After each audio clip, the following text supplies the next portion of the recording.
Hi there, welcome to Kneppy Invest.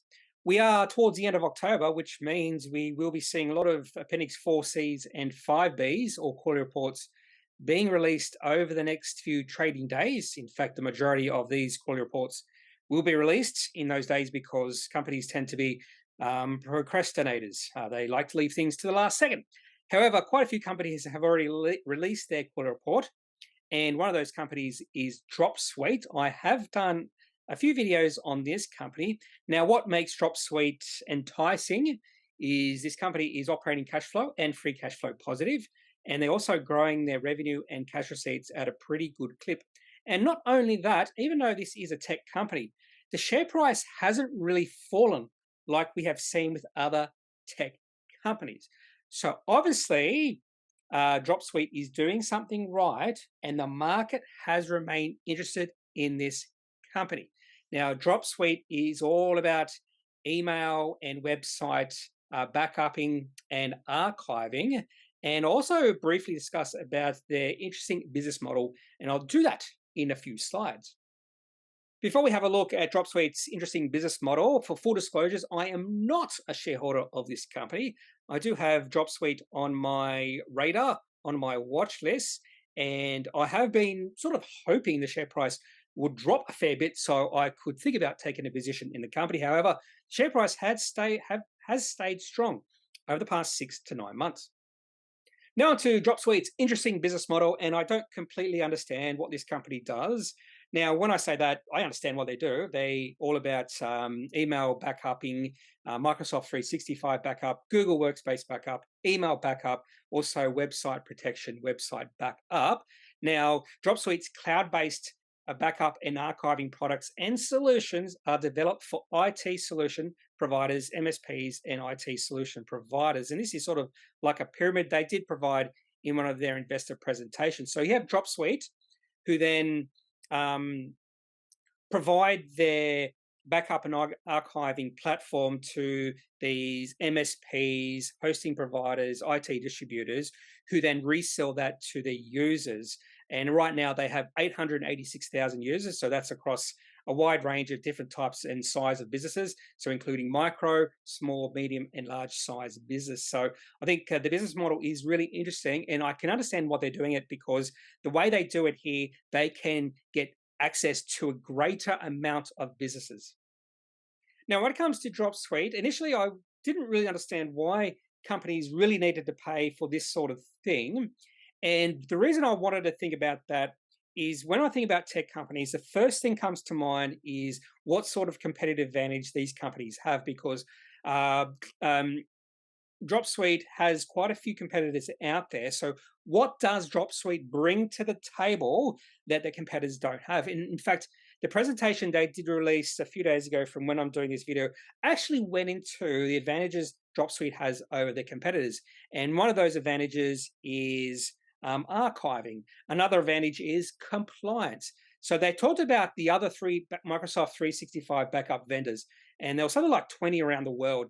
And those are the two things that CloudSuite provides that the other vendors don't. So they do have a slight advantage over their competitors. However, the question becomes in the future, out of those other 19 competitors, eventually one of those competitors will bring in archiving and also bring in compliance as well. So that's my main question about companies like this, is whether they can maintain any sort of competitive advantage they have. The other thing I have or will question any sort of tech company is how useful their platform is. So if CloudSuite went away suddenly, would their customers be upset by that sort of thing? For instance, if you have a drug company and it's the only drug company selling a particular drug to a small group of people in the world, and they no longer have access to that drug, those customers will be very upset and distraught. So I can't really say that about CloudSuite's customers at all, but I would actually say that is true for the majority of companies in the world, even Apple. If Apple stopped selling their iPhone, would iPhone for Apple fanatics get upset? Probably for a short period of time, but you'll see most of them go to Android, because there's not much difference. And to be honest with you, I'm not a fan of iPhones, not a fan of Androids, but there's not much difference between Androids and iPhones. So in a way, Apple doesn't provide much of a difference to their customers. And for Apple, it's all about the brand. So that's my main questions about Dropsuite is this competitive advantage they do have, how long can they sustain that? And how important is their product to their customers? Now, to a few facts in regards to Dropsuite, company founded over 10 years ago and listed on the ASX, a backdoor listing through Excalibur Mining and GoldQuest. In fact, GoldQuest, the original company, listed on the ASX in 1983, but Dropsuite itself listed on the ASX through that backdoor process in December 2016, so almost 6 years on the ASX. The current CEO is Sharif El Ansari. I'm pretty sure he's been around for a long time in this company, and he has a 5% stake in the company. And what's really interesting, the major shareholder right now is Topline Capital Management Fund.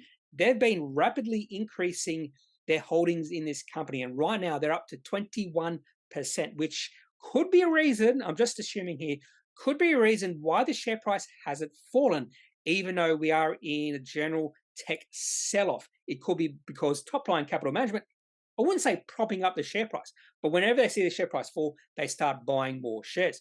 And the current market cap of Dropsuite is 140 million. That's at a share price of 20.5 cents. It's really interesting that the last 2 times I've done a video on Dropsuite over the past year, maybe even 18 months, the share price has been around 20 cents. So the market cap of this company has gone up because they did do a capital raising, but the share price has really gone sideways over the past, say, 9 to 18 months. And we'll have a look at the daily chart towards the end of this video.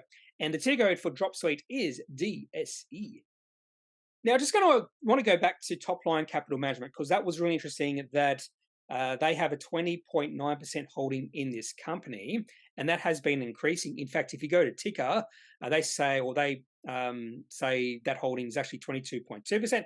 But I just had a look at the most recent substantial or change in substantial holding a few weeks ago, and that substantial holding mentioned that Topline Capital only had a 20.9% holding in this company. Anyway, I wanted to know exactly what Topline Capital Management is. So I went to the website, not much on the website. Looks like they are based out of San Diego, but through ticker, you can have a look at all the holdings this company has throughout the world.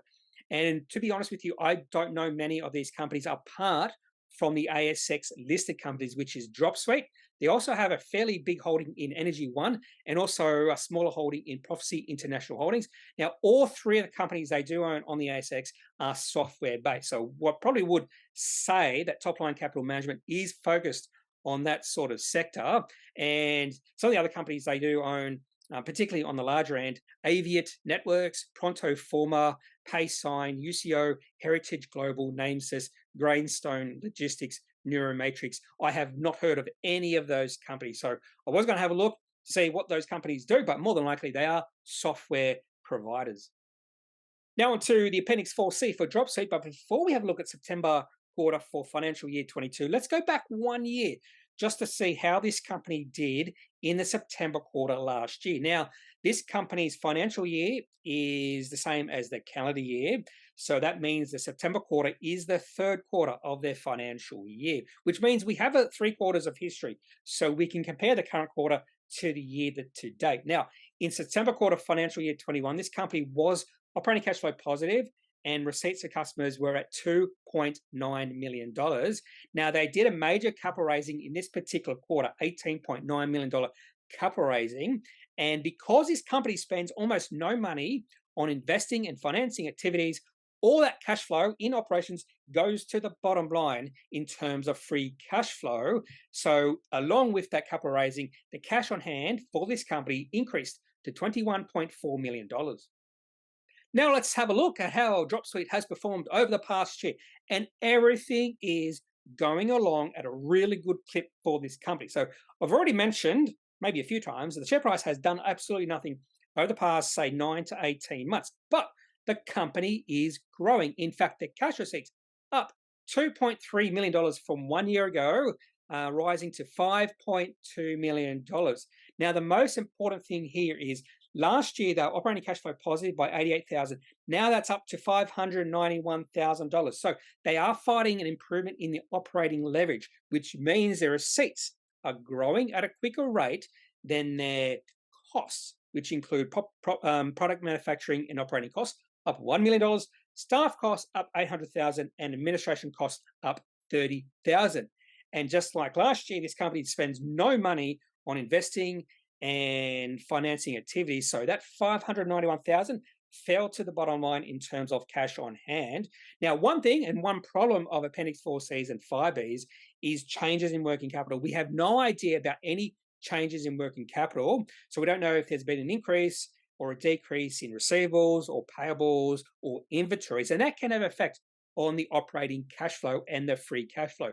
So that is one problem with Appendix 4Cs. And I don't mention that much in these Appendix 4Cs or 5Bs videos, but you do have to keep that in mind. And that's one of the reasons I really prefer to look at the financial year's numbers or the half year numbers as well. But the main thing here is the cash at hand for Dropsuite is $22.2 million. So they do have a fair bit of cash on hand to play with. So they might make some acquisitions, or more than likely they won't give any money back to their shareholders in terms of dividends, probably won't do any share buybacks. And the other thing that could do, maybe some research and development, improving their software, that sort of thing. But at this point in time, they do have a fair bit of cash to play with, and that is an attractive thing about Dropsuite. Because Dropsuite is a software-based company, they do provide an annual recurring revenue, and that is increasing at a pretty good rate, up 78% from the previous corresponding period, which is the September quarter last year, and up 16% from the previous quarter. Now, this company was aided by favorable currencies, so 5% appreciation of the US dollar compared to the Australian dollar did help this company in the previous quarter. So you do have to take that into account, and they do mention in this particular slide. But the main thing here is that all the metrics are increasing, not only year on year, but also quarter on quarter. Now onto the receipts history for Dropsuite, and this is an absolutely brilliant, beautiful receipts history. This is exactly what you want to see for any company you do own. So if you don't know, I do look at or have been recording all receipts for companies that release the Appendix 4Cs of 5Bs for at least 10 years or about 10 years now.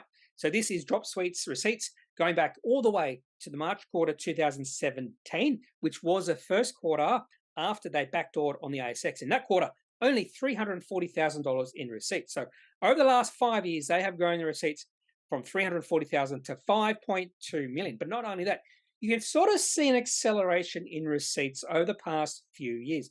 So in fact, if we go back to the October or September quarter 2020, Dropsuite only had $1.7 million receipts. If we go back 1 year ago, 2.9, now it's up to 5.2. And even from the last quarter to this quarter, receipts have accelerated. Now, because annual recurring revenue is increasing, if you time 5.2 by 4, you get about $20 million. Typically, receipts are going to lag annual recurring revenue, but that does seem about right, 5.2 compared to the annual recurring revenue now. So I wouldn't be surprised if we do see receipts not grow as quickly as we've been seeing over the past few quarters. Maybe next quarter, receipts will only be about 5.5. Maybe they'll even go back a bit to 4.8. But if they do see a decrease in receipts in the next quarter, that's nothing to be concerned with, because the last time we saw a decrease in receipts was way back in the December quarter 2019.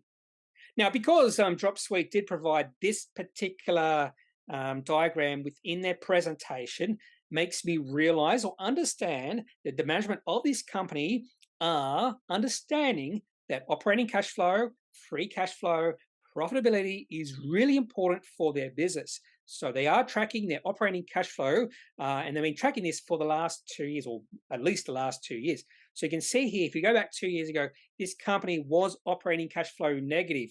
And then they reached that important inflection point of becoming operating cash flow positive in the September quarter 2021. So 1 year ago, they hit a little bit of a snag in the March quarter of this year, but you can just see the last 2 quarters operating cash flow of this company has increased to $400,000 and then $590,000. So it does look like, based off the last 5 quarters, this company has been operating cash flow positive 4 of those quarters. I think this company is an operating cash flow and a free cash flow positive company, and I expect this company to remain at that point moving forward from here. Now, I've already mentioned a few times in this video, the share price of Dropsuite has done absolutely nothing over the past 9 to 18 months. In fact, if you look at this particular daily chart, which is a 2-year daily chart, share price right now is 19.5 cents. I'm recording this video 1 minute before trading has closed for the day. Last time I looked at the share price, it was about 19 cents. And if we go back through time to when the share price got to that level, it actually reached 19 cents back in January or February of 2021. So the share price of this company has been going sideways for about 21 months. That's not a bad thing. The way I see this right now for Dropsuite, the share price is consolidating. It's actually good news for Dropsuite's shareholders because other tech companies have seen their share price drop a lot, 60, 70, 80, or even 90%. So with Dropsuite share price just going sideways or consolidating, that shows me there is a bit of strength, particularly in the current shareholders of this capital. Now, one of the reasons why the share price might be going sideways or consolidating is because of Topline Capital management. And whenever they see the share price fall, they add to their position. Another reason is because the company is now operating cash flow positive on a consistent basis. So the market has a little bit more confidence in this company and their management. But for whatever reason, the share price of this company and the valuation of this company has been hit by the general tech sell-off. And I think that does show a little bit of strength in this business. Now, personally, what I'll be waiting for right now with the share price consolidating, I will be waiting out for a breakout in the share price, and preferably any breakout in the share price would be coinciding with really good positive financial news. So that could happen tomorrow. It could happen in 2 weeks, 2 months, or even 2 years. That's all I have looking at Dropsuite September quarter for financial year 22. A fairly good, strong tech company on the ASX in terms of their, well, I wouldn't say competitors, but their peers within this area. So a lot of Dropsuite's peers have lost significant value over the past year or even 2 years, 21 months, and Dropsuite has just seen the share price go sideways. So if you do have any questions, any thoughts, any concerns, if you love this company, or maybe you hate this company, I'd love to hear your opinion, because the way we learn as investors is take opposing opinions and then try to reason with those opposing opinions. Maybe those opposing opinions are correct and you are wrong, and that's a really good way to learn and grow as not only as an investor, but also as a human being. I just wish more people would do that, but we seem to be fixated on what we know or what we think we know and don't look at opposing opinions or thoughts. Anyway, rant finished. So if you have any thoughts, any questions, leave in the comment section of this video. Otherwise, I'm not a financial advisor. If you do need financial advice, make sure you seek out someone who is qualified and can speak to your own financial needs. That's it for this video. Have a good day. Bye.